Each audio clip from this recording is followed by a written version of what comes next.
सर्वांना नमस्कार. MPSC group C prelims ज्यामध्ये आता तलाठी हे सुद्धा पद ॲड केलेलं आहे. तर या परीक्षेची जे विद्यार्थी तयारी करत आहेत त्यांच्यासाठी म्हणजे सरळ सेवा देणाऱ्या विद्यार्थ्यांसाठी तर आता थोडंसं अवघड झालेलं आहे असं म्हणता येऊ शकतं आपल्याला. परंतु मित्रांनो, जर आपण अभ्यास व्यवस्थित पद्धतीने केला तर यश हमखास मिळतं. तर मला इथे हे सांगायचं आहे की सामान्य विज्ञान हा विषय असा खूप वास्ट आहे. त्याच्यामध्ये आपण पाहिलं तर फिजिक्स, केमिस्ट्री, बायोलॉजी यांसारखे विविध घटक येतात. तर या सगळ्यांचा विषय जर आपलं बॅकग्राऊंड सायन्सचं नसेल तर या सगळ्या विषयांचा अभ्यास करणं खरंच खूप कठीण जातं. मग काय करायचं? तर मग आपण निवडक अशा गोष्टी अभ्यासल्या पाहिजेत. म्हणजे जसं की व्हेरी इम्पॉर्टंट क्वेश्चन्स काय बनू शकतात किंवा प्रिव्हियस इयर क्वेश्चन काय आहेत, तर त्यांच्या अनुषंगाने किंवा त्यांच्या आजूबाजूला काय प्रश्न बनू शकतात, हे क्वेश्चन ॲनालिसिस आपण व्यवस्थित केलं पाहिजे.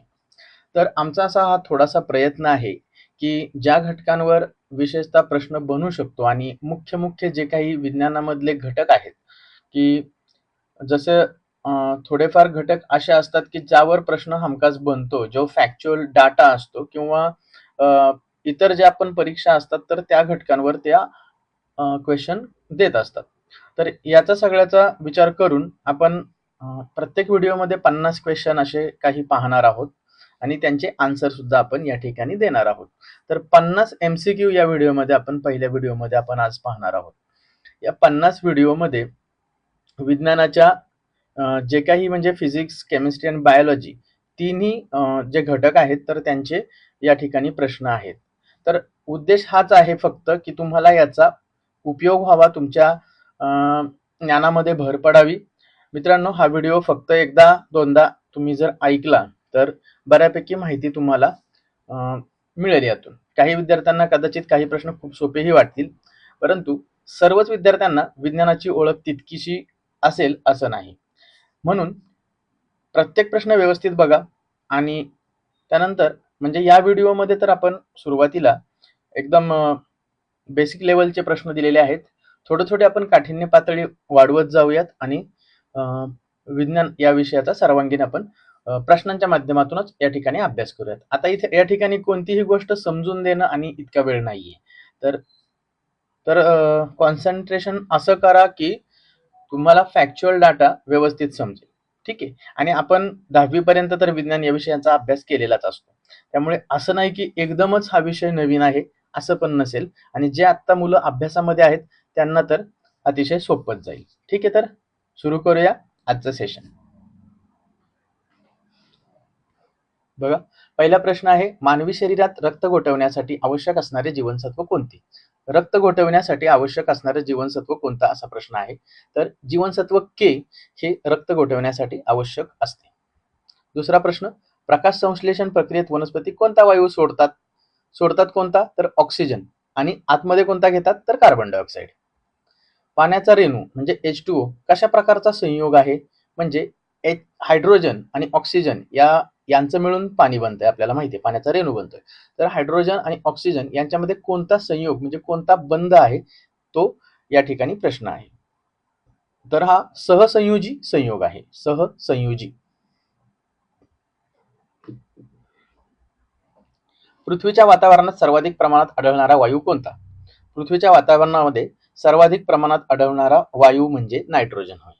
ठीक आहे. पहिला क्रमांक लागतो नायट्रोजनचा, त्यानंतर आहे ऑक्सिजन आणि त्यानंतर मग कार्बन डायऑक्साईड आणि इतर वायू.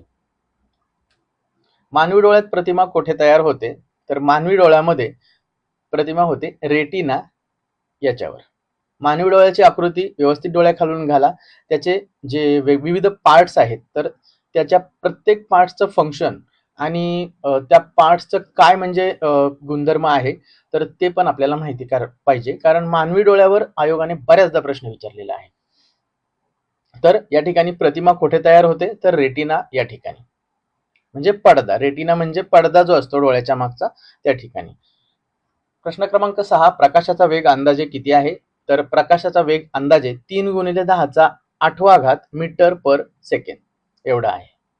कार्बनचा अनुक्रमांक किती आहे? तर कार्बनचा अणुक्रमांक 6 आहे. कार्बन हे मूलद्रव्य महत्वाचं आहे, कारण पूर्ण सृष्टीमध्ये सगळ्यात जास्त प्रमाणात जर मूलद्रव्य कोणतं असेल आपल्या सजीवांमध्ये किंवा बऱ्यापैकी आपण ज्या गोष्टींशी डील करतो तर त्यामध्ये कार्बन हेच मूलद्रव्य सामील असतं. त्यामुळे कार्बन हा महत्वाचं मूलद्रव्य आहे आणि त्याचा अणुक्रमांक आहे 6. शुद्ध पाण्याचा पीएच किती असतो? तर असतो 7. 7 म्हणजे न्यूट्रल पीएच. 7च्या अगोदर असतो ऍसिडिक पीएच आणि 7च्या पुढे म्हणजे 14 पर्यंत 7 ते 14 असतो बेसिक म्हणजे आम्लरी पीएच आणि 7च्या ठिकाणी न्यूट्रल असतो आणि 7च्या खाली म्हणजे 0 ते 7 आम्लधर्मी पीएच असतो. पुढे रक्तातील लाल रक्तपेशींमध्ये आढळणारे रंगद्रव्य कोणते? तर रक्तामध्ये रंगद्रव्य असतं त्याचं नाव आहे हिमोग्लोबिन. क्लोरोफिल कुठे असतं? आपल्याला माहिती आहे झाडांमध्ये, झाडांच्या पानामध्ये क्लोरोफिल हे पिगमेंट असतं. मेलॅनिन हे त्वचेमध्ये असतं आणि कॅरोटीन हे काही फळांमध्ये असते. न्यूटनचा पहिला गतीचा नियम कशाला म्हणतात? तर न्यूटनचा पहिला गतीचा नियम म्हणजे जडत्वाचा नियम होय. सूर्यप्रकाशात या ठिकाणी एक गोष्ट सांगायची, न्यूटनचा पहिला नियम म्हणजे काय? तर एखादी वस्तू जर स्थिर अवस्थेमध्ये असेल तर ती दुसरा त्याच्यावर काही बल प्रयुक्त होत नाही तोपर्यंत ती वस्तू स्थिर अवस्थेतच राहते. किंवा आणखी दुसऱ्या अनुषंगाने सांगायचं झालं तर गतिमान वस्तू ही त्या गतीमध्येच राहते जर त्याच्यावर दुसरं बल प्रयुक्त होत नाही तोपर्यंत. असा हा न्यूटनचा पहिला गतीचा नियम आहे आणि त्याला जडत्वाचा नियम असं देखील म्हणतात. सूर्यप्रकाशात वनस्पती कोणती प्रक्रिया करतात? त्यांचं अन्न बनवतात आणि त्या प्रक्रियेचं नाव आहे प्रकाश संश्लेषण. विद्युत प्रवाहाचे एसआय एकक कोणते? विद्युत प्रवाहाचे एसआय एकक एम्पियर आहे. व्होल्ट विद्युत विभवांतराचे आहे. ओहम हे रोधाचे एकक आहे आणि वॅट हे एनर्जीचे एकक आहे.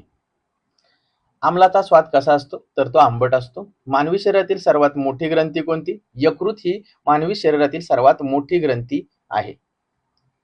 ध्वनीचा वेग सर्वाधिक कोणत्या माध्यमात असतो?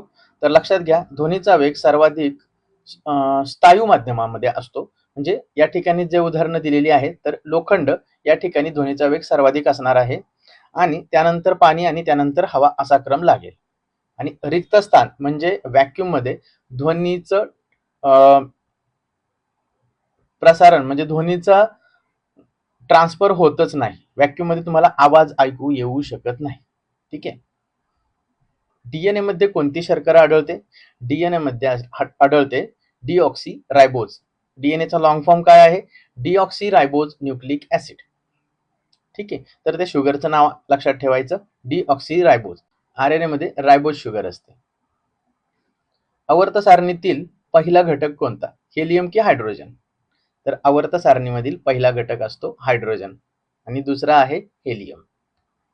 मानवी हृदयात किती कप्पे असतात? मानवी हृदयामध्ये 4 कप्पे असतात.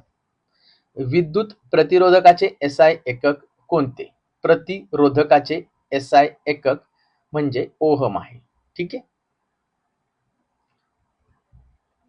क्लोरोफिल मध्ये कोणता धातू असतो? क्लोरोफिल हे जे पिगमेंट कुठे असतं? तर वनस्पतींच्या पानांमध्ये असतं, जे की प्रकाश संश्लेषण करतं.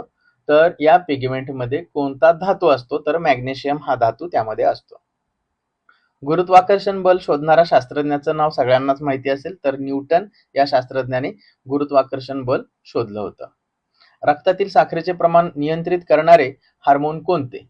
बघा, रक्तातील साखरेचे प्रमाण नियंत्रित करणारे हार्मोन असतं इन्सुलिन. इन्सुलिनच्या प्रोडक्शन मध्ये काही बिघाड झालं तर त्या व्यक्तीला डायबिटीस होतो. म्हणजे रक्तातील साखर कोण नियंत्रित करतं? तर इन्सुलिन. आणि इन्सुलिन कुठे प्रोड्यूस होतं? कमेंटमध्ये सांगा तुम्ही. इन्सुलिन कोणत्या ग्रंथीमध्ये त्याचं उत्पादन होतं किंवा कोणत्या ग्रंथीमध्ये त्याचं प्रोडक्शन होतं आपल्या शरीरामध्ये? तर त्या ग्रंथीचं नाव कमेंटमध्ये तुम्ही सांगायचं मित्रांनो. पाण्याचा उकळबिंदू म्हणजे उत्कलन बिंदू सामान्य दाबावर किती आहे? तर पाण्याचा उत्कलन बिंदू आहे 100 डिग्री सेल्सिअस. मानवी शरीरात सर्वाधिक आढळणारे मूलद्रव्य कोणते? तर मानवी शरीरात सर्वाधिक आढळणारे मूलद्रव्य म्हणजे ऑक्सिजन. लेन्सचा वापर डोळ्यातील कोणत्या दोषाला दुरुस्त करण्यासाठी होतो? लेन्सचा वापर मनुष्याच्या डोळ्यातील निकट व दूरदृष्टी या दोन्ही दोषांना दुरुस्त करण्यासाठी होतो. तर कोणतं लेन्स म्हणजे कोणतं भिंग कोणत्या दृष्टीदोषासाठी वापरलं जातं तेही एकदा पाहून घ्या. सल्फ्युरिक आम्लाचे रासायनिक सूत्र काय आहे? तर सल्फ्युरिक आम्लाचे रासायनिक सूत्र आहे H2SO4. HCl म्हणजे हायड्रोक्लोरिक आम्ल, HNO3 म्हणजे नायट्रिक आम्ल आणि CH3COOH म्हणजे ऍसिटिक ऍसिड, ऍसिटिक आम्ल. वनस्पतीच्या पानामध्ये वायू विनिमयन कोठे होते? तर वनस्पतीच्या पानांमध्ये गॅस एक्सचेंज कुठे होतं? तर पानांमध्येच हे एक प्रकारच्या सेल्स आहे, एक पोर्स आहे, छोटंसं छिद्र असतं, त्याला स्टोमाटा असं म्हणतात. म्हणजे वनस्पतींच्या पानामध्ये वायूचं विनिमयन होतं स्टोमॅटा या ठिकाणी. झायलेम आणि फ्लोएम काय असतात? तर झायलेम म्हणजे वनस्पतींच्या खोडांमध्ये किंवा वनस्पतीच्या खोडा आणि फांद्यांमध्ये असणाऱ्या अशा टिश्यू ज्या काय करतात तर पाणी जे शोषून घेतलं आहे मुळांनी तर ते पानांपर्यंत पोहोचवण्याचं काम झायलेम करतं आणि फ्लोएम काय करतं? पानांनी तयार केलेलं अन्न इतर भागांना पोहोचवण्याचं काम फ्लोएम ह्या ऊती करतात. विद्युत प्रवाहाचा शोध कोणी लावला? तर विद्युत प्रवाहाचा शोध लावणाऱ्या शास्त्रज्ञाचं नाव आहे व्होल्टा. मानवी शरीरात किती हाडे असतात? तर प्रौढ असलेल्या मानवी शरीरामध्ये 206 इतके हाडे असतात. जन्मलेल्या बाळाच्या शरीरामध्ये जास्त हाडे असतात आणि नंतर जशी जशी त्याची वाढ होईल तशी तशी हाडांची संख्या काय होते? कमी होत जाते, कारण हाडे जॉईंट होतात एकमेकांना. ऑक्सिजनचा अनुक्रमांक किती आहे? ऑक्सिजनचा अनुक्रमांक 8 आहे. ध्वनिलहरी कोणत्या प्रकारच्या असतात? तर ध्वनिलहरी असतात अनुदैर्ध्य म्हणजे लॉंगिट्युडिनल वेव्हज असतात. Sound waves are longitudinal waves. Vitamin C च्या कमतरतेमुळे कोणता रोग होतो?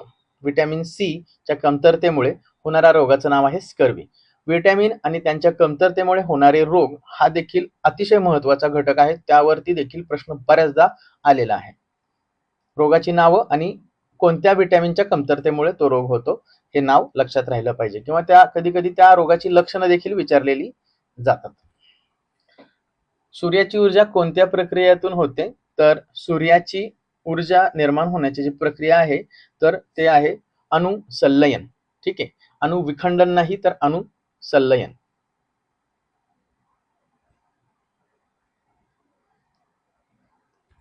पुढचा प्रश्न आहे, मानवी मेंदूमध्ये मुख्यतः किती भाग असतात? मेंदूचे भाग असतात 3. मानवी मेंदूमध्ये मुख्यतः 3 भाग असतात. नायट्रोजन स्थिर करणारे जीवाणू कोणते? तर नायट्रोजन स्थिर करणाऱ्या जीवाणूंचं नाव आहे रायझोबियम. रायझोबियम म्हणजे शेंगा येणाऱ्या वनस्पतींच्या मुळांवर गाठी करून राहणारे हे जीवाणू आहेत. विद्युत चुंबकीय लहरींचा वेग कशाच्या वेगा एवढा असतो? तर विद्युत चुंबकीय लहरींचा वेग हा प्रकाशाच्या वेगा इतका असतो. प्रकाशाचा वेग किती असतो आपण पहिल्या काही प्रश्नांमध्ये पाहिलं, तर ते पण बघून घ्या. 3 × 10⁸ मीटर पर सेकंड. पुढचा प्रश्न, आम्ल व क्षार यांच्या अभिक्रियेस काय म्हणतात? आम्ल आणि क्षार यांच्या अभिक्रिया झाली तर त्या अभिक्रियेला म्हणायचं न्यूट्रलायझेशन. या अभिक्रियेमध्ये सॉल्ट अँड वॉटर म्हणजे मीठ आणि पाणी, क्षार आणि पाणी असे तयार होतात.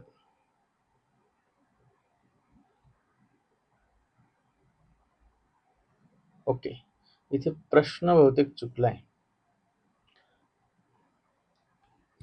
आम्ल आणि क्षार नव्हे तर आम्ल आणि आम्लारी.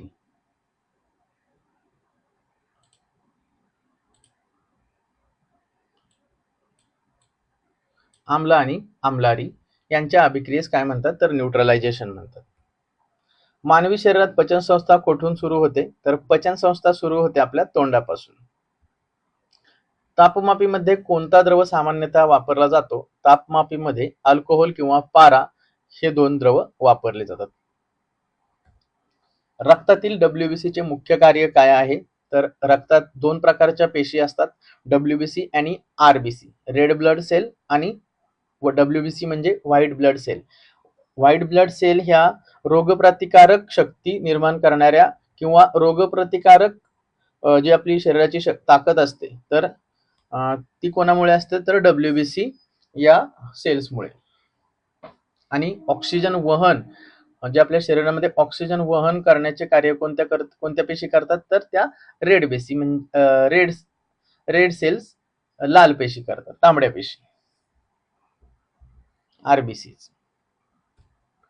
आवर्त सारणीतील अक्रिय वायू कोणत्या गटात येतात? अक्रिय म्हणजे न्यूट्रल गॅसेस कोणत्या गटात येतात तर त्या येतात 18व्या गटात. त्यांचा नंबर लक्षात ठेवायचा. प्रकाश सरळ रेषेत जातो हे सिद्ध करणारा प्रयोग कोणता तर पिनहोल कॅमेरा या प्रयोगाने प्रकाश सरळ रेषेत जातो हे सिद्ध होते. वनस्पतीमध्ये अन्न वाहतूक कोणत्या ऊतकाद्वारे किंवा ऊतीद्वारे होतो तर त्या ऊतीचं नाव आहे फ्लोएम. या ऊतीद्वारे पानांनी तयार केलेले अन्न वनस्पतीमध्ये वहन केलं जातं इतर भागांमध्ये कोणत्या ऊतीद्वारे फ्लोएम या ऊतीद्वारे. आणि मुळांनी शोषलेलं जे पाणी आहे तर ते पानांपर्यंत पोहोचवण्याचं काम झायलेम ही ऊती करतं. मानवी शरीरात किती जोड्या मज्जातंतू असतात? बघा, मज्जातंतू यांच्या जोड्या असतात मानवी शरीरामध्ये 31 जोड्या, 31 आणि टोटल किती असतात मग 62. सोडियम क्लोराईड म्हणजे मीठ याचे रासायनिक सूत्र काय आहे तर याची रासायनिक सूत्र सर्वांना माहितीच असेल, NaCl. हवेचा दाब मोजण्याचे उपकरणाचे नाव काय तर हवेचा दाब कोणत्या उपकरणाने मोजला जातो? बॅरोमीटर या उपकरणाने हवेचा दाब मोजला जातो. विटॅमिन डी च्या कमतरतेमुळे कोणता रोग होतो तर रिकेट्स हा विटॅमिन डी च्या कमतरतेमुळे होणारा रोग आहे. आणि विटॅमिन डी कुठून मिळतं तर बहुधा सूर्यप्रकाशातून हे विटॅमिन मिळतं. अणूमधील प्रोटॉन कोठे असतात तर अणूची संरचना व्यवस्थित पाहायची. अणूमध्ये प्रोटॉन आणि न्यूट्रॉन हे अणूच्या केंद्रकात असतात आणि केंद्रकाभोवती फिरणारे इलेक्ट्रॉन्स असतात. प्रोटॉन आणि इलेक्ट्रॉन यांची संख्या नेहमी सेम असते हे पण लक्षात ठेवा. मानवी शरीरात सर्वात लहान हाड कोणते तर मानवी शरीरात असणारे सर्वात लहान हाड म्हणजे स्टेपीज या नावाचं हाड असतं, कानामध्ये असतं. ओके, सर्वात लहान हाड. आणि मोठं हाड म्हटलं तर ते मांडीचं हाड. प्रकाश संश्लेषणात कार्बन डायऑक्साईड कोठून घेतला जातो तर ऑब्विसली तो हवेतून घेतला जातो. तर अशा प्रकारे आपण 50 प्रश्न पाहिलेत. 50 प्रश्न आणि त्यांची उत्तर. व्हिडिओ एकदा दोनदा बघा, सरावाने तुमच्या सर्व काही लक्षात राहील आणि स्टेप बाय स्टेप अभ्यास करत चला. एक स्टेप झालं की असं नाही एकदम काहीच होणार नाहीये, एक एक स्टेपने व्यवस्थित जा, अभ्यास पूर्ण नक्कीच होईल. All the best.